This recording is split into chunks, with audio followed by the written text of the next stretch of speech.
In the turbulent annals of recent history, the story of Libya stands as a stark reminder of the far-reaching consequences of geopolitical maneuvering and the power of Western propaganda.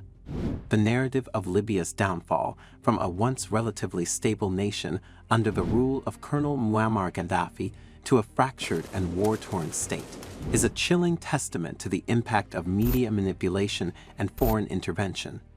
This video will delve into the multifaceted dynamics of how Western propaganda played a pivotal role in dismantling Libya, and more perplexingly, how it managed to escape widespread scrutiny and accountability on a global stage. He compared them to rats and threatened to go door to door to inflict punishment.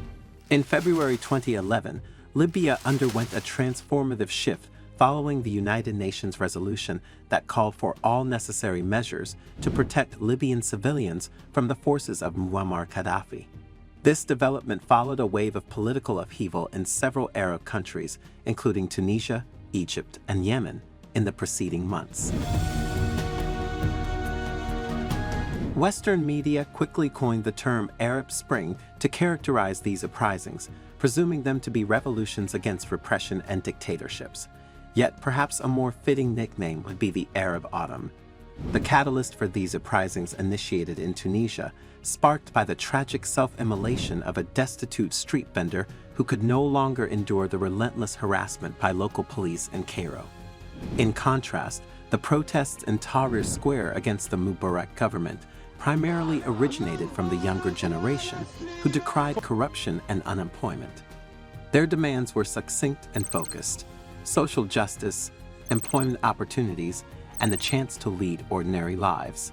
Meanwhile, in Libya, the initial circumstances bore similarities, but the factors that ultimately precipitated the civil war were markedly distinct. In 2011, Libya presented a distinct political landscape compared to Tunisia and Egypt.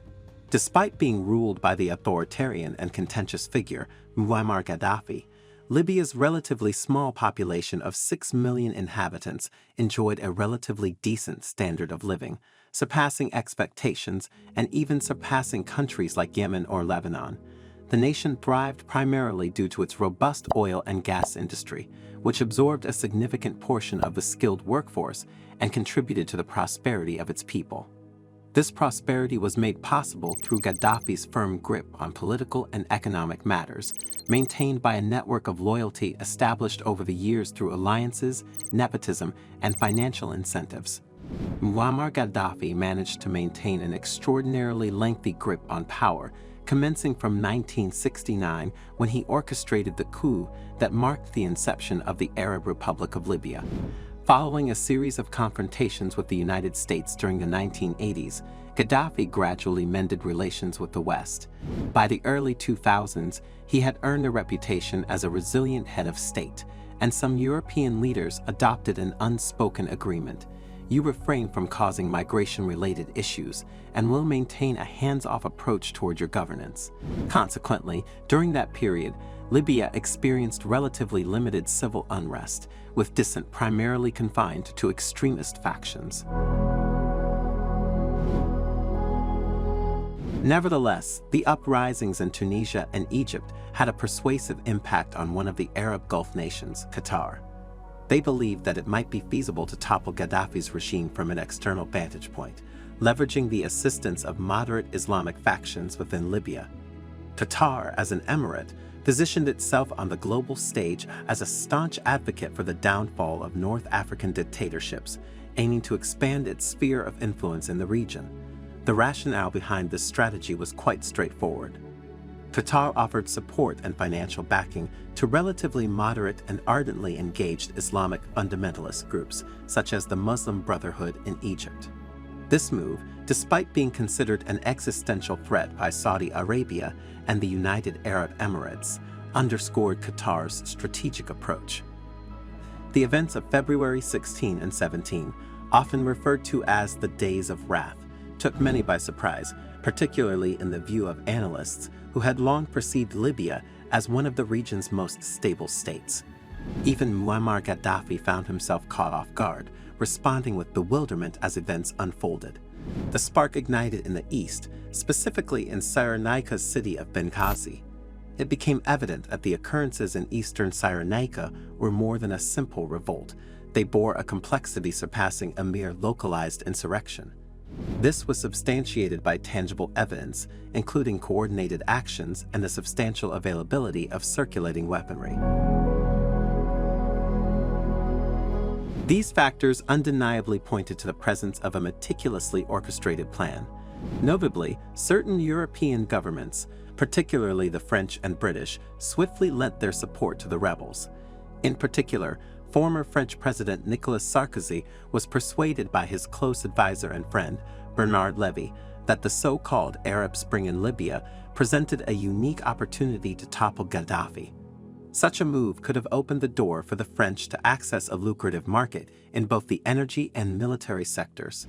On television, in newspapers, and over the airwaves, a narrative began to circulate regarding the Libyan crisis. This narrative was built upon the premise that Gaddafi's regime was ruthlessly suppressing a peaceful and popular uprising with bloodshed. This story initially emanated from Qatar, which systematically broadcasted images of violence, devastation, anger, and death, to the extent that it succeeded in persuading European public opinion that Gaddafi had initiated a massacre to cling to power and preserve his privileges. Qatari news accounts detailed how the Libyan Air Force indiscriminately bombed urban areas in Cyrenaica, resulting in thousands of civilian casualties. Furthermore, the media reported on mercenaries allegedly in Gaddafi's employ, who were rumored to have been supplied with Viagra and accused of conducting raids and committing sexual assaults against the population. However, it's important to note that these allegations were not substantiated by concrete evidence. Ironically, the majority of Libyans chose to abstain from actively participating in the uprisings, primarily due to their apprehensions regarding potential reprisals from the regime. This passivity inadvertently allowed Gaddafi's forces to swiftly regain control over most of the country within a matter of weeks, and they rapidly advanced towards Benghazi to quell the rebellion once and for all.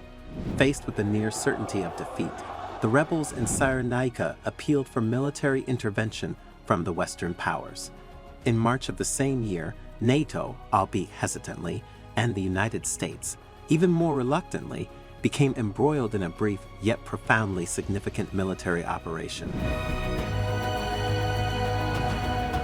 Thank you for joining us in this eye-opening journey through our documentary, How Western Propaganda Destroyed Libya. If you found this exploration of Libya's complex history and the impact of Western propaganda on the nation's fate thought-provoking, we encourage you to watch the full documentary on the New Africa Documentary channel.